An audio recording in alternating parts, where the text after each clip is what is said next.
Gênese no lar e no coração. Quarta-feira, 15 de abril de 2020. Que tenhamos, nesta manhã, um encontro de bênçãos, de oportunidade, de intercâmbio fraterno e de oração. Orar, meditar, expandir as melhores vibrações, pelo pensamento, pelo sentimento, pela emoção ordenada, de uma forma cada vez mais espontânea, sem pragmatismo, sem regras, como num voo de um pássaro.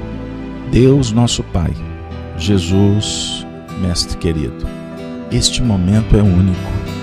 Nos resta agradecer pelas bênçãos do aceitar, pelo dom do discernir e pela entrega à realidade verdadeira, a era do Espírito, que começa a partir de nós mesmos. Senhor, que as orientações da manhã nos auxiliem na compreensão das nossas tarefas e valorizando as oportunidades. Que os bons espíritos estejam conosco neste lar, neste encontro, mas rogamos ainda por aqueles que sofrem. Rogamos, Senhor, pela paz no mundo e que do nosso coração, do nosso lar, do nosso encontro, uma corrente magnética do amor esparja bênçãos e envolva, quem sabe, um coração que está perdido na via pública, encarnado ou desencarnado, para que ele encontre um repouso, um alimento, um aconchego, um remédio, uma esperança. Sê conosco, Senhor, hoje, agora e por todo sempre. Gênese no lar e no coração. O tema desta manhã, a vida futura. Livro Evangelho segundo o Espiritismo, capítulo 2. Nós vamos abrir nos primeiros movimentos. No item 1, Allan Kardec publica uma passagem muito especial, que está contida no Evangelho de João, no capítulo 18, no verso 33, depois Kardec pula e coloca o 36 e o 37. Eu vou ler a passagem para a gente criar aquela sintonia com as faixas superiores. Pilatos, tendo entrado de novo no palácio e feito vir Jesus à sua presença, perguntou-lhe: És o rei dos judeus? Respondeu-lhe Jesus: Meu reino não é desse mundo. Se o meu reino fosse desse mundo, a minha gente houvera combatido para impedir que eu caísse na mão dos judeus. Mas o meu reino ainda não é aqui. Disse-lhe então Pilatos: És, pois, rei? Jesus lhe respondeu: Tu o dizes. Sou rei. Não nasci e não vim a este mundo senão para dar testemunho da verdade. Aquele que pertence à verdade escuta a minha voz. Ao fazer a leitura, escuto o amigo espiritual dizendo: chame o grupo para prestar atenção nesse trecho do versículo. Não vim a esse mundo senão para dar testemunho. Então ele veio ao mundo para dar testemunho. Que essa palavra possa vibrar na nossa intimidade e a gente construir o pensamento em torno. Ouçamos Kardec. Item 2. Por estas palavras, Jesus claramente se refere à vida futura, que ele apresenta em todas as circunstâncias, como a meta que a humanidade irá ter e como devendo constituir objeto das maiores preocupações do homem na Terra. Todas as suas máximas, as máximas de Jesus, se reportam a esse grande princípio. Com efeito, sem a vida futura, nenhuma razão de ser teria a maior parte dos seus preceitos morais, donde vem que os que não creem na vida futura imaginando que ele apenas falava na vida presente, não os compreendem ou os consideram pueris. Esse dogma pode, portanto, ser tido como o eixo do ensino do Cristo, pelo que foi colocado num dos primeiros lugares à frente desta obra. É que ele tem de ser o ponto de mira de todos os homens. Só ele justifica as anomalias da terra e se mostra de acordo com a justiça de Deus. Item 3. Apenas ideias muito imprecisas tinham os judeus acerca da vida futura. Acreditavam nos anjos, considerando os seres privilegiados da criação. Não sabiam, porém, que os homens podem um dia tornar-se anjos e partilhar da felicidade destes. Segundo eles, a observância das leis de Deus era recompensada com os bens terrenos, com a supremacia da nação a que pertenciam, com vitória sobre os seus inimigos. As calamidades públicas e as derrotas eram o castigo da desobediência àquelas leis. Moisés não pudera dizer mais que isso a um povo pastor e ignorante, que precisava ser tocado, antes de tudo, pelas coisas deste mundo. Mais tarde, Jesus lhe revelou que há outro mundo, onde a justiça de Deus segue o seu curso.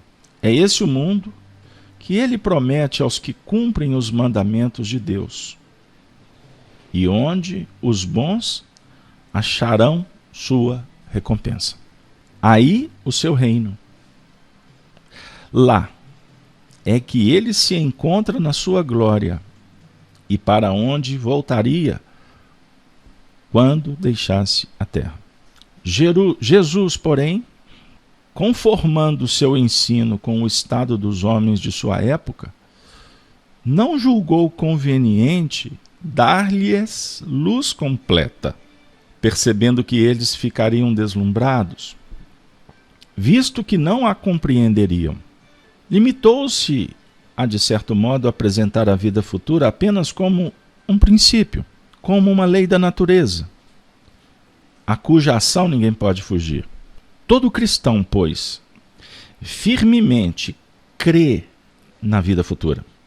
Repetindo, todo cristão, pois, firmemente, não é mais ou menos, partindo do princípio que é cristão, crê na vida futura.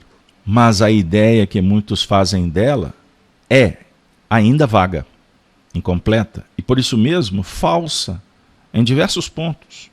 Para grande número de pessoas, não há a tal respeito mais do que uma crença, balda de certeza absoluta, donde as dúvidas, e mesmo onde as dúvidas, e mesmo a incredulidade. O Espiritismo veio completar nesse ponto, como em vários outros, o ensino do Cristo, fazendo quando os homens já se mostram maduros, bastante para apreenderem a verdade.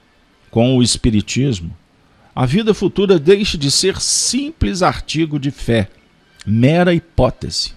Torna-se uma realidade material, que os fatos demonstram, porquanto são testemunhas oculares os que a descrevem nas suas fases, todas, e em todas as suas peripécias, e de tal sorte que, além de impossibilitarem qualquer dúvida a esse propósito, facultam à mais vulgar inteligência a possibilidade de imaginá-la sob o seu verdadeiro aspecto, como toda a gente imagina um país cuja pormenorizada descrição leia.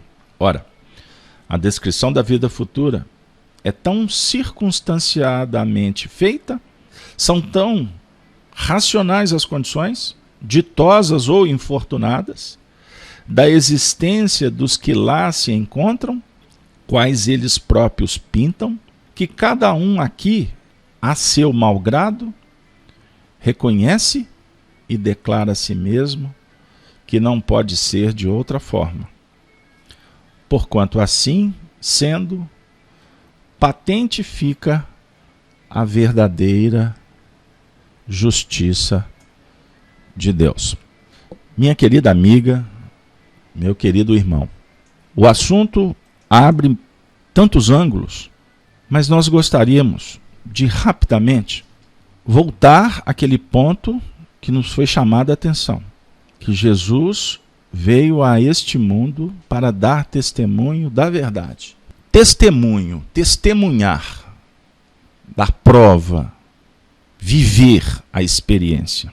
Dizer no pensamento, no sentimento, na emoção, na atitude, que o caminho deve ser construído com um foco bem definido.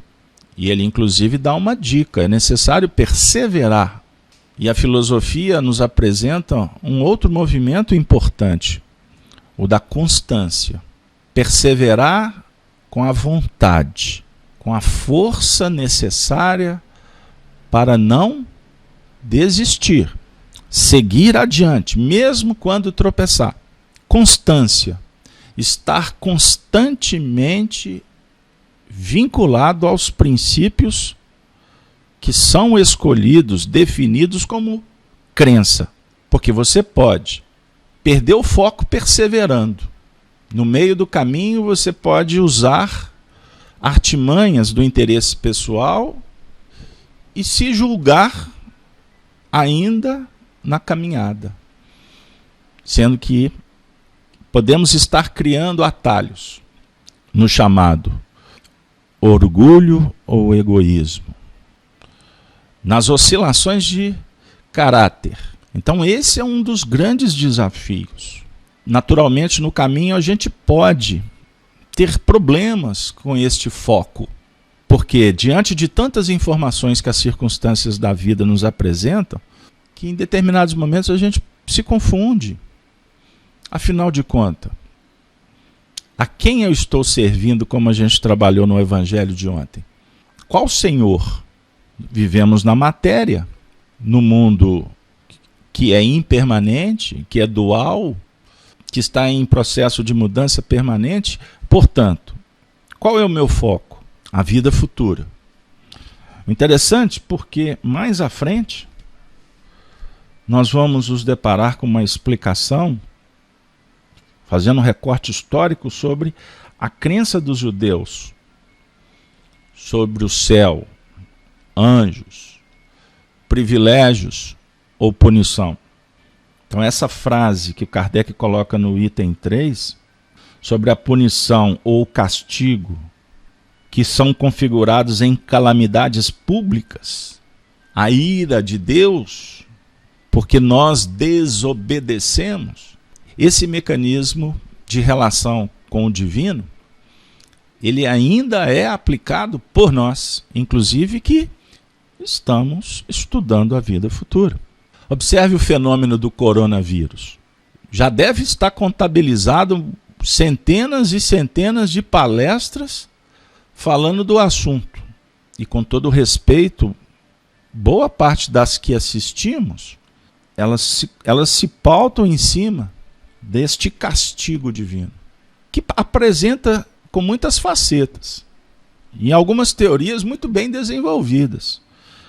Mas no fundo ela acaba esbarrando de novo nessa questão de que nós estamos pagando pelos erros do passado.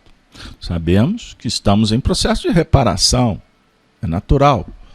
Mas a lei divina ou os constrangimentos que as circunstâncias apresentam estarão relacionados sempre à nossa ignorância ou incompreensão do mecanismo, os limites para lidar com o que está nos visitando, que naturalmente vai causar descompensações, desarmonias, angústias, fobias. Diz com todas as letras para a gente que estamos ainda muito frágeis, porque o conhecimento que temos, nós espíritas, sobre mediunidade, mundo espiritual e etc., são, na verdade, informações.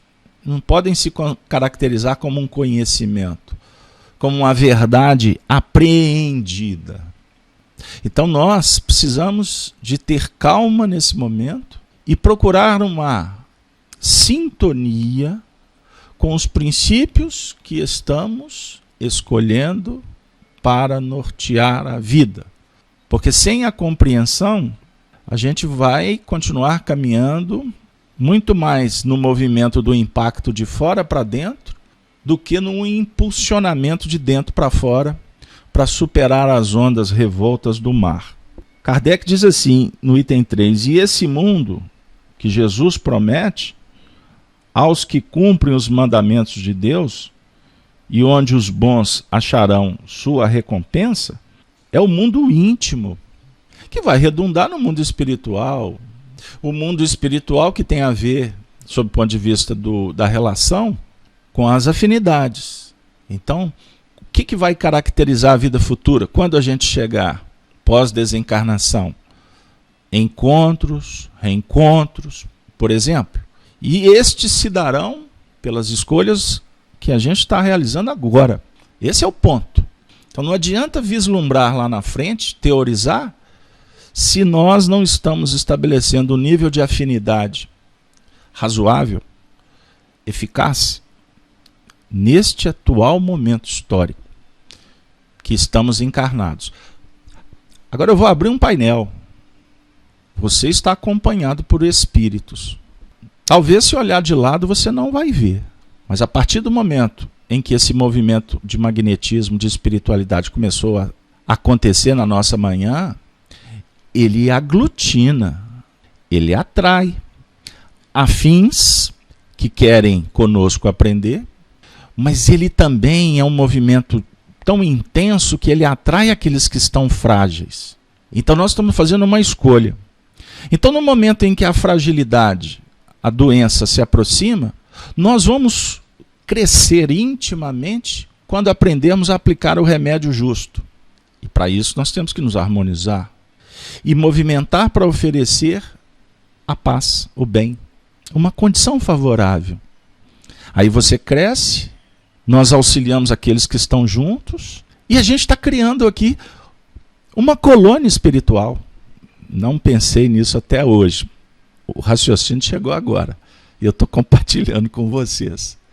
Então, ao invés de ficar preocupado, por exemplo, se você vai para Nosso Lar, para onde for, porque para o umbral ninguém quer, não é isso?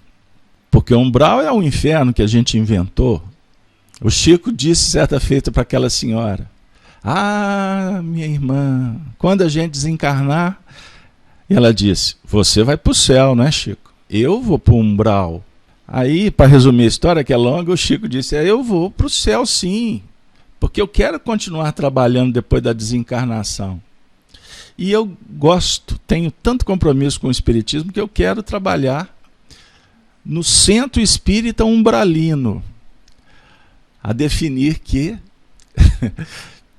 a nossa colônia espiritual, o nosso núcleo de irradiação, a nossa vida futura, ela está aqui agora e nós que estamos irradiando, construindo e definindo o que a vida futura vai exigir. Então, o Espiritismo, ele vem para a humanidade e agora para nós, de novo, porque o Espiritismo nos visita toda hora.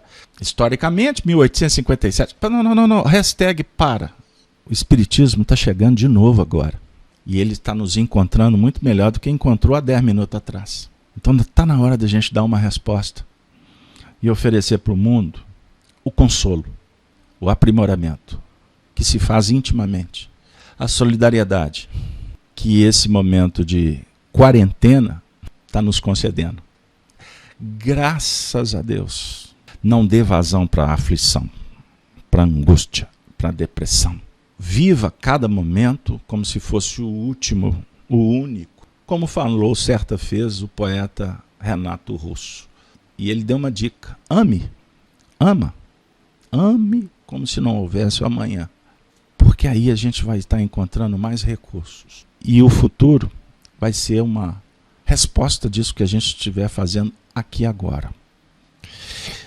O nosso desafio com o Evangelho é extraordinário. o Evangelho um casamento, uma proposta. Quando assumimos responsabilidades em abraçar uma causa que vai nos fazer feliz.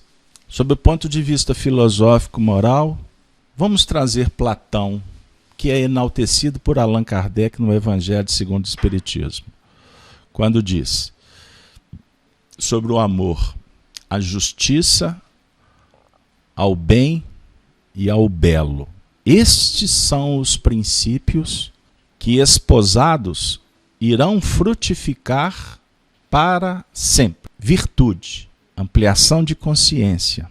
E como todo testemunho, toda prova, nós somos chamados pelas circunstâncias a perceber como nós estamos nos integrando com a luz. E Jesus é a representação da luz.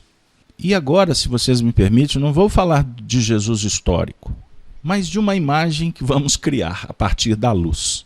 Nós temos as percepções desenvolvidas. É um mundo sensível. Mas há um mundo da ideia, há um mundo espiritual, das aquisições, da perfeição. Qual que é o nosso papel como discípulos, aprendizes? É trabalhar o ideal, o futuro, no mundo sensível. E Jesus, quando se autoproclama a luz do mundo, no versículo 12 do capítulo 8 de João, a função da luz é clarear para que você veja o que a natureza te oferece. Vocês já ouviram, talvez eu usar essa imagem. Não adianta ter bons olhos, ter uma bela praia para observar, se estamos numa noite escura da ignorância. Então a luz, como o sol, surge como nova oportunidade para nos mostrar que ali na frente tem um espetáculo na natureza.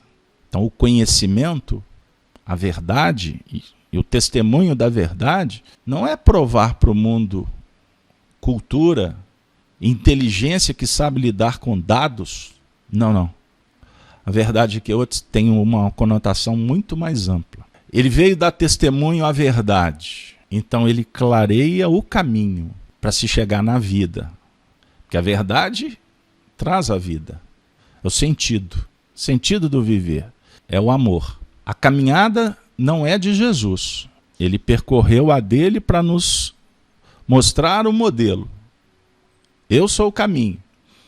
Mas sob o ponto de vista filosófico espírita, o caminho é a filosofia.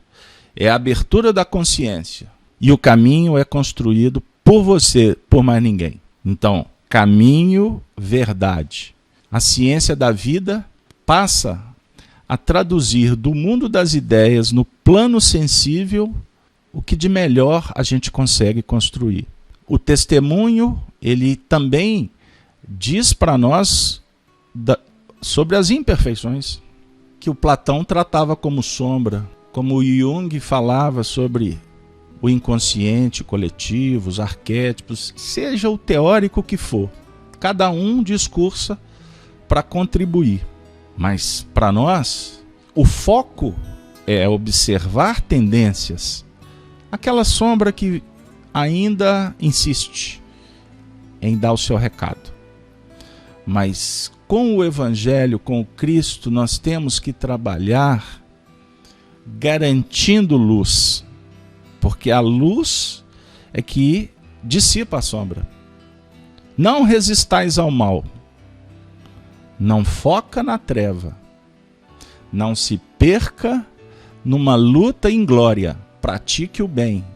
Busque o belo. Ame a justiça. Porque não adianta querer amar pessoas se você não ama a justiça. Aí eu vou trazer um pensamento conclusivo de Cícero, o grande jurista, o defensor da República. Vou brincar dizendo, um discípulo da República de Platão. Ele dizia assim: antes de amar o amigo, ame a justiça. Porque você amar o amigo primeiro, você pode ser injusto. Agora, se você amar a justiça, você será um baita amigo. E terá condição de amar muito, muito, muito mais. Sob o ponto de vista da qualidade. Jesus é o testemunho da verdade. E por isso que ele nos conclamou nessa manhã, levando a mensagem pelo veículo Gênesis no Lar, para que você perceba quão importante é dar o testemunho. Provar para você mesmo que você é capaz. Porque se você não confiar em ti, pode os anjos, pode as forças espirituais mais potentes tentar ajudar. Termino trazendo o benfeitor, o professor Emmanuel, no livro Alma e Coração, lembrei. Numa lição intitulada Em Matéria de Fé. Poeticamente, o filósofo diz assim: tenha fé em Deus, mas tenha fé na vida, mas tenha a fé em ti mesmo. Porque se você não confiar que você pode, nada vai mudar. E nós estamos no mundo para promover a mudança. E aí eu termino ainda com Emmanuel dizendo que se não mudar, as circunstâncias vão promover mudanças. Que você possa ter um bom dia.